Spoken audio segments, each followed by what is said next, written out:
So here we are at St. Walburg's in Preston, Lancashire, with the Institute of Christ the King Sovereign Priest. And the Bishop gave us a mission here to take care of this shrine and to worship the Blessed Sacrament. It's a shrine dedicated to the Blessed Sacrament. So you have the church just behind us, and here you have the future convent of the Sisters Adorers, the female branch of our institute. The vocation of our sisters is to adore the Blessed Sacrament.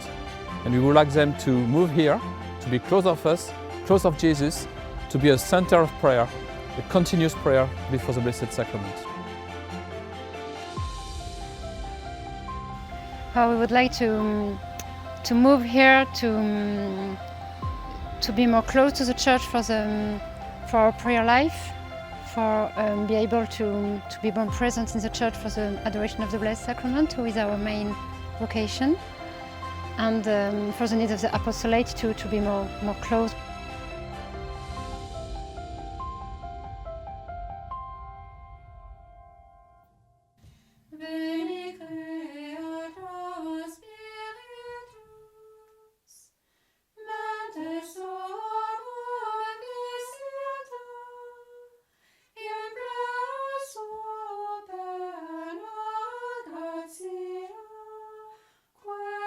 I am Sister Jean-Marie, and I am the superior of the Sister Adorers in Preston here.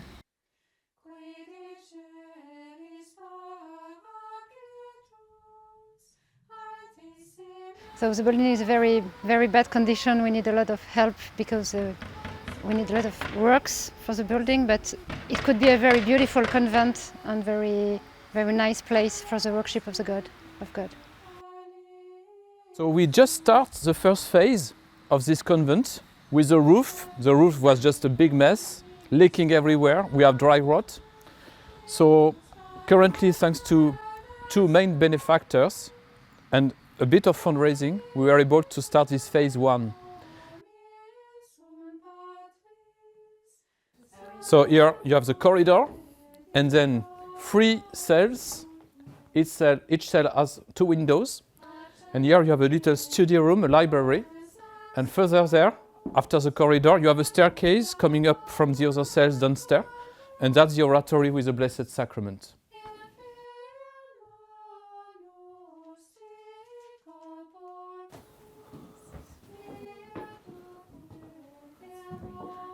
Yes. So your altar will be there. And we still have the canopy. It's in the church. Yes. It's a wood canopy, it's very nice. So then you will have your stars here. You still have some elements of decoration. It was stenciled. The stained glass, very nice. And so you will have the Blessed Sacrament kept for you as well, just near your bedrooms. So ideal. You can go both to the church and to your place here. But there is a bit of work to do. And it's oriented, that's the east, like the church, yeah. So in the morning you will have the sun during your prayer. I'm Duncan Sanderson from KS&A Architects in Wilmslow, near Manchester, just south of Manchester. We have done a major phase of work on the main church roof, and we're about to start phase 2 of the work on the church roof, and we're also now beginning to work, as you can see, on the convent to bring that back into use for the sisters of the order. The convent has a lot of challenges in that it's not been occupied for a long stretch of time, and of course weather has got into the building. We've had a leaking roof. We've discovered quite a bit of dry rot in the last couple of weeks, which we are now starting to deal with. Inspections have been done and a programme of works has been arranged to deal with the dry rot. It's been costed, obviously, because of the time lapse since starting the project, and also now with it being a very wet winter last year and quite a hot summer, that has been ideal conditions for dry rot to spread.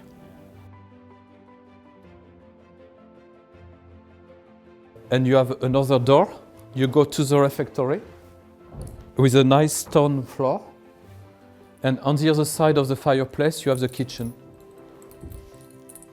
And the sisters are very good cook.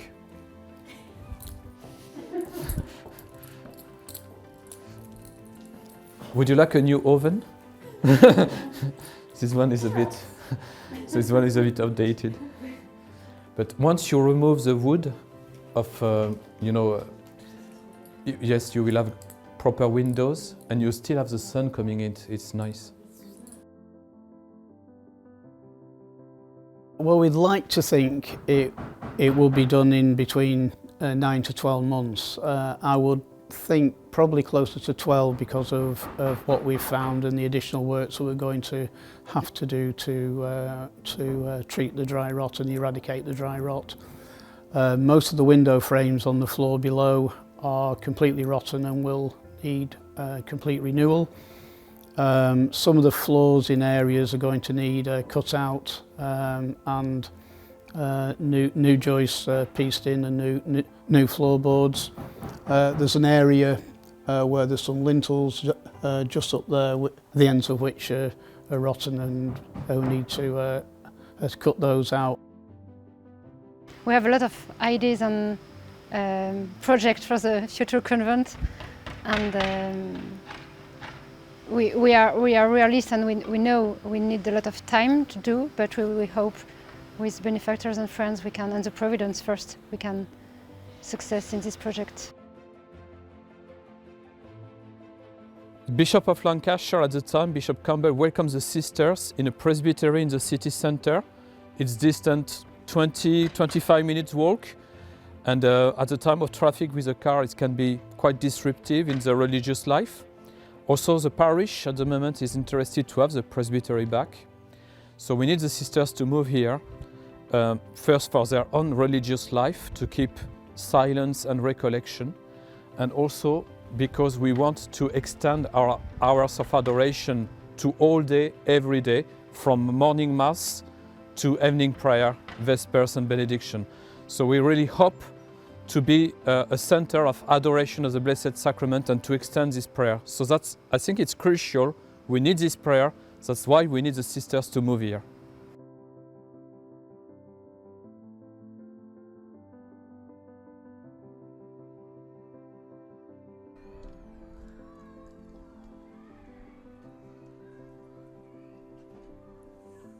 Because we are far from the church, we have to drive there for the offices and for the Mass as well. So we go in the morning for Holy Mass and return in the afternoon for Vespers and Adoration.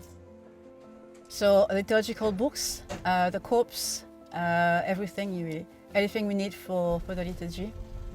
So overall during the day it's about 40 minutes. Depending on traffic, a bit longer, an hour and a half, depending on how good or bad the traffic is. So we live attending the spirituality of St. Francis de Sales, who guide us for the love of God by what he calls the little virtues of kindness, simplicity, humility, gentleness, and a true charity life. Preston is a very poor area. And when we walk in the street, we have always a lot of people who ask us some prayers, of course, but some food too. We collect in a few shops twice a week some food, and we come back in the church with, and it's available for all the people who need, from the families of the parish, of course, but for all the people, the poor of the area know there is a lot of food here for them. The spirituality of the sisters, it's about the beauty. So you try to do it for the love of God, and then you try to make it as beautiful as possible. You know, we change the task once a year, and we changed it 1 month ago, so I'm not very experienced. Here I prepare breakfast lunch and dinner every day. And yes, for the sisters, just for the sisters. Sometimes we have a visit of a canon, and we have a privilege to cook with him also.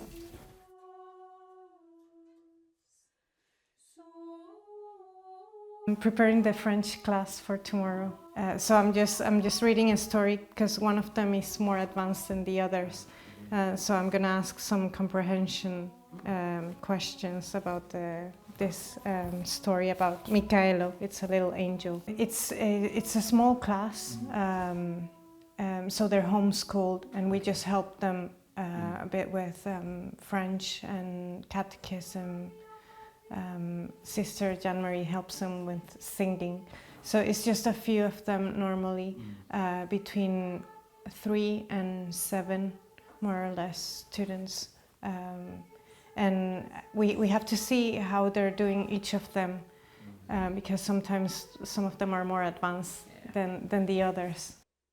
What we do is the clothes and habits of the sisters, and also everything that comes from the refectory, the sacristy, our chapel, altar cloth, and also we do the altar linen from St. Walburg's Church and also for another church in Preston. But the spiritual aspect of it is to unite ourselves. For instance, Our Lady, when she was doing it for our Lord and Saint Joseph, obviously she wasn't ironing the way we do, but she used to take care of their clothes, and she was making them herself. And for the altar linen, it's close to our vocation because we pray for the priesthood, and the liturgy is central to our life. So taking care of the altar linen is simply the continuation of what we're doing, but it's the material aspect of that spiritual part of our vocation. I'm painting a candle for Our Lady for the Feast of the Immaculate Conception. She is the first patroness of the Institute of Christ the King, and every feast of the Immaculate Conception we renew our consecration to her, and we have a nice, beautiful tradition, devotion to offer her a candle we have painted. So we will try this year to paint the arms of the Holy Father, our new Pope, and the arms of the Institute. So every year we offer to the altar of Our Lady this candle for the feast.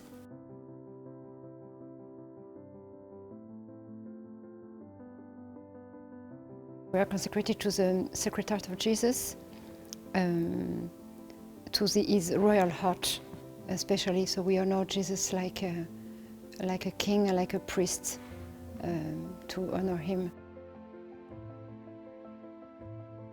It could be really easier to be next to the church for more aspects, for the aspect of the prayer life, to not have the journeys with the car twice a day, or sometimes 3 times a day, to have the community life too with the canons, because we are the same family. We are not the same life, and we don't live together, but we have really a family life, to sing the office together, to have the adoration together. And in another aspect, just for our religious life, because of course silence and interior life will made easier, to not be in the city always, and to not be in the world.